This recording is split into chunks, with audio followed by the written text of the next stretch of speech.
Osmophobia. Chapter 8. Sanctuary. Jade awoke with a long yawn and stretch. She found her phone was under her face. Oh dang, she fell asleep while Cedric was reading. She looked to her phone. One missed message from Cedric. "Good night. Rest well," it read. Oh shoot, Jade let out.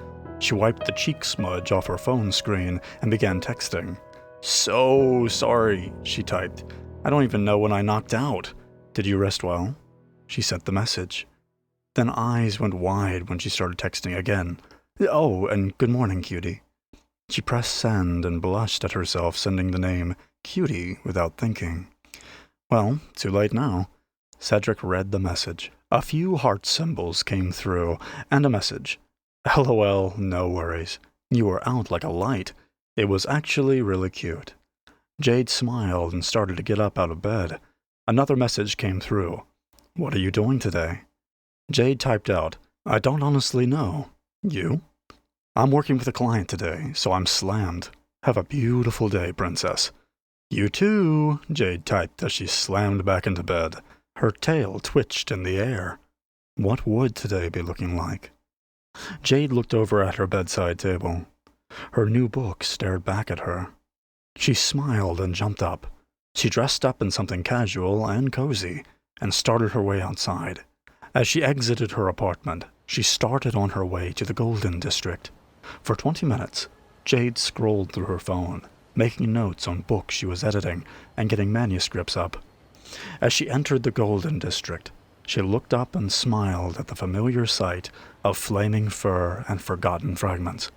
She dashed through the large wooden door and was welcomed with a warm smell of cinnamon and coffee. She looked around. Luther was probably in the back, as no one was in sight. She took a deep breath. This was feeling like home. She happily strolled to the back studying area and found a cozy, cushy seat to rest in and start her writing. 15 to 30 minutes passed in peace. She took a breath as she emailed a finished manuscript to a publisher via her phone. Jade heard some soft humming coming from behind her. She reeled around to a flaming crimson face. Luther perked up immediately. "Well, my goodness, Jade, welcome. I didn't know you were here. How wonderful." Jade smiled broadly. "Glad to be here. I honestly couldn't wait to come back. It's cozy here." Luther laughed. "No wonder you and Rick get along so well. He practically lived here, always into some fantasy or art piece. He would study every book I have on anything creative. He took it like ink to paper." Jade wondered for a moment. What was Cedric like as a child? Luther looked to the side and thought, "My dear, honestly, he didn't have it easy. He wasn't like the other wolves in the city. He can't smell. He's not overly strong. He was, well, a bit of an oddity." Jade looked to the ground. Did he have much family?" "His mother, yes. She worked to the bone to take care of Rick. Violet is her name. His father passed away when he was very young. Violet always had a way of seeing light, even in the darkest of times." Jade smiled softly. "I believe," Luther continued, that light carried over to Rick. You have that light as well, my dear." Jade locked onto Luther's golden eyes.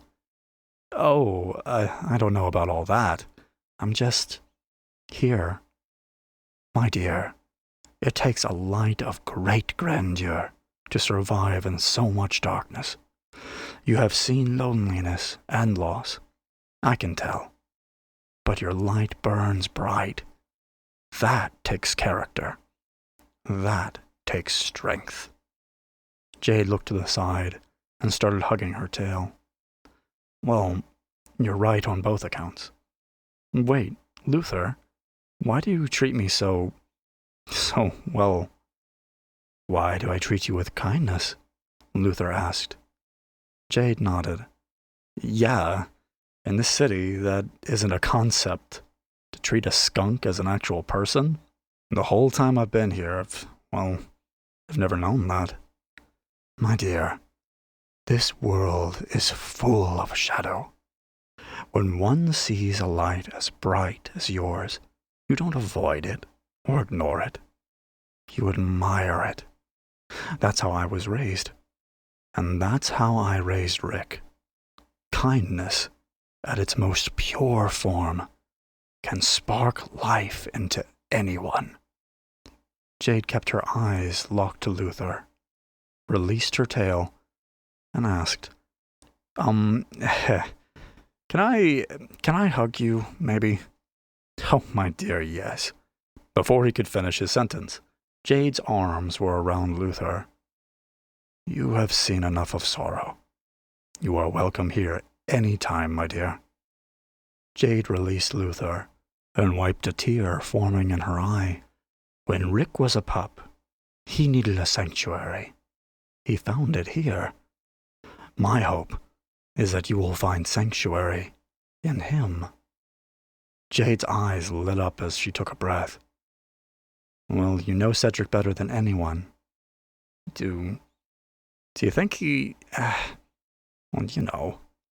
Luther laughed. Yes, he likes you. That is an easy one. He is drawn to true beauty. So yes, he adores you. Jade smiled and hugged her tail once more. Now, I'll leave you be. Work here as long as you like. I'll be in the back if you need me. Jade's eyes lit up and she nodded. She cozied down in her chair and just let her mind wander. She picked up her phone and started texting Cedric. She typed, "Thinking of you," and hit send. She watched her phone silently, waited a moment, and a message came through. "Thinking of you too," it read. This has been Osmophobia. If you like this content, please follow for more. The story continues.